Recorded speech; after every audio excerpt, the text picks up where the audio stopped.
നിങ്ങളുടെ favourite shows ഇനി ഒരിക്കലും മിസ്സാവില്ല. ഇപ്പോൾ C5 കാണും നിങ്ങളുടെ ഫേവറേറ്റ് ഷോസ് തികച്ചും സൗജന്യമായി. വിഷമിക്കണ്ട, നമുക്ക് അച്ഛനെ പോയി കാണാം. ചെയ്ത തെറ്റിനൊക്കെ മാപ്പ് ചോദിക്കാം. അച്ഛന്റെ അനുഗ്രഹം വാങ്ങിക്കണം. ഇനി അവള് വരില്ലെന്നാണോ നിങ്ങൾ പറയുന്നത്? അച്ഛാ, ധനുഷും സ്നേഹയും ഇപ്പൊ ഭാര്യ ഭർത്താക്കന്മാരാ. നിയമപരമായി അവർ വിവാഹം ചെയ്തു കഴിഞ്ഞു. ഇനിയും അവരെ പിരിക്കാൻ നോക്കുന്നത് ഏത് രീതിയിലും തെറ്റാണ്. പോലീസ് പ്രൊട്ടക്ഷനും നിയമമൊക്കെ അവന്റെ കൂടെ നിൽക്കുവച്ച. നമ്മൾ ആരെയും അവൾക്ക് ആവശ്യമില്ലാത്ത മട്ടില്ല അവൾ ഞങ്ങളോട് സംസാരിച്ചിട്ട് പോയത്.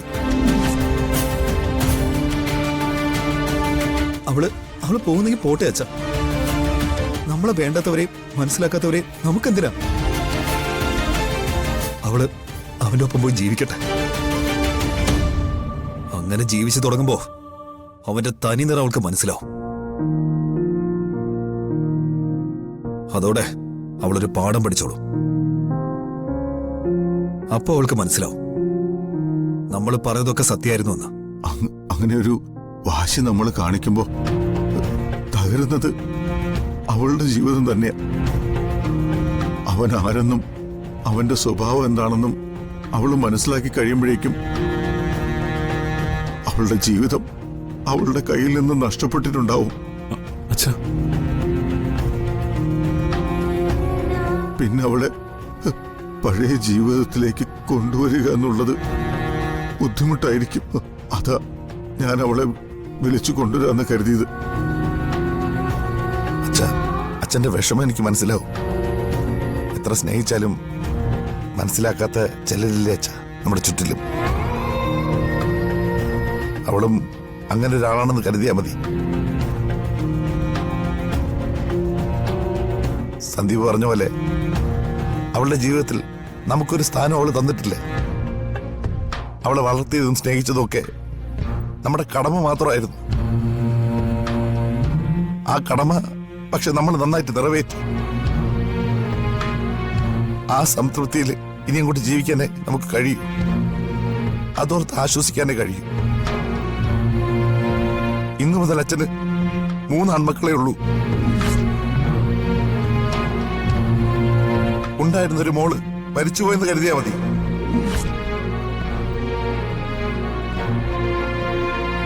ഇനി ഒരിക്കലും സ്നേഹം നമ്മുടെ ആരുടെയും കൺമുന്നിൽ വരരുതെന്ന് പ്രാർത്ഥിക്കാനല്ലാതെ മറ്റൊന്നിനും കഴിയില്ല അച്ഛാ.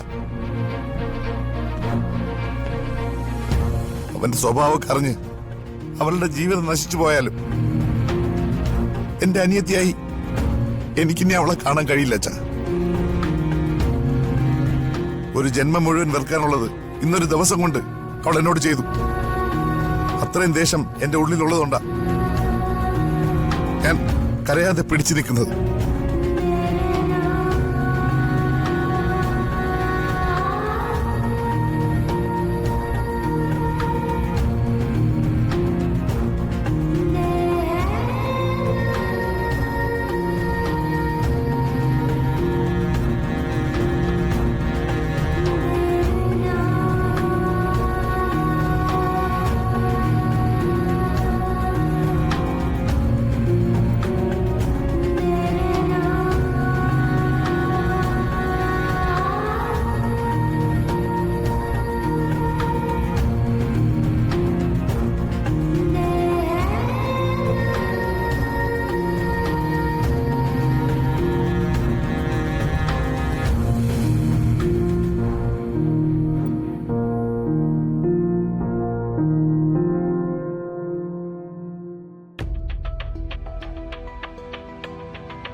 ഇനിയിപ്പോ ഇങ്ങനെ ടെൻഷൻ അടിച്ചിട്ട് എന്താ കാര്യം?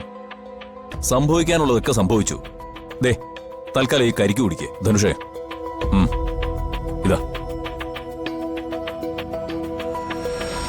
താങ്ക്സ്. അല്ല, ഇനിയിപ്പോ എങ്ങോട്ട് പോകാനാ പ്ലാൻ? നമ്മുടെ താമസ സ്ഥലത്തേക്കോ അതോ ധനുഷിന്റെ വീട്ടിലേക്കോ? നമുക്ക് ധനുഷിന്റെ വീട്ടിലോട്ട് പോകാൻ പറ്റില്ലേ? അവിടെ എന്തെങ്കിലും പ്രശ്നമുണ്ടോ? അവിടെയും ചില പ്രശ്നങ്ങളുണ്ട്. ഇപ്പൊ നമുക്ക് അങ്ങോട്ട് പോകാൻ പറ്റില്ല. അപ്പൊ പിന്നെ നമ്മൾ താമസിക്കുന്ന സ്ഥലം തന്നെ നല്ലത്. സൗകര്യങ്ങളൊക്കെ കുറവാണ്, പക്ഷേ ചില ചില്ലറ ഒരുക്കങ്ങളൊക്കെ നടത്തിയ നല്ല ഒന്നാന്തര ഒരു മണിയറ ഞാൻ ഒരുക്കി തരാം. അത് മതി ധനുഷ്. എനിക്കധിക സൗകര്യങ്ങളൊന്നും വേണ്ട. എത്ര ചെറിയ സാഹചര്യത്തിലും ഞാൻ അഡ്ജസ്റ്റ് ചെയ്ത് ജീവിച്ചോളാം. എവിടെയായാലും ധനുഷിന്റെ ഒപ്പം എനിക്ക് സന്തോഷം തന്നെയാ. എന്തു പറ്റി ധനുഷ്? ഇത്രയും കഷ്ടപ്പെട്ട് കല്യാണം കഴിച്ചിട്ട് ഇപ്പൊ വേണ്ടായിരുന്നു എന്ന് തോന്നുന്നുണ്ടോ? സ്നേഹ, നീ എന്റെ ജീവിതത്തിലേക്ക് വന്നതിനേക്കാളും വലിയ സന്തോഷം ഇനി എന്റെ ജീവിതത്തിൽ വരാനില്ല. പക്ഷെ നമ്മുടെ സന്തോഷം മാത്രം നോക്കിയാൽ മതിയോ? ഇത്രയും പ്രശ്നങ്ങളുണ്ടാക്കി കല്യാണം കഴിച്ചു നമ്മള്. നിന്റെ ആങ്ങളമാരും അർച്ചനടുത്തി ഒക്കെ വന്ന് ബഹളം ഉണ്ടാക്കി. എന്നിട്ട് നമ്മൾ പിടിച്ചു നിന്നു. പക്ഷെ ഇപ്പൊ നിന്റെ അച്ഛനെക്കുറിച്ച് ഞാൻ ഒരു നിമിഷം ഓർത്തുപോയി. സത്യത്തിൽ അദ്ദേഹത്തോട് നമ്മൾ വലിയ തെറ്റാ ചെയ്തത്. ഇനിയിപ്പോ അതൊന്നും പറഞ്ഞിട്ട് കാര്യമില്ല. എല്ലാം അറിഞ്ഞുകൊണ്ട് തന്നെയല്ലേ ഇതൊക്കെ ചെയ്തത്. പക്ഷേ ചെയ്ത തെറ്റ് തിരുത്തണമെന്ന് എനിക്കിപ്പോ തോന്നുന്നു. എങ്ങനെ?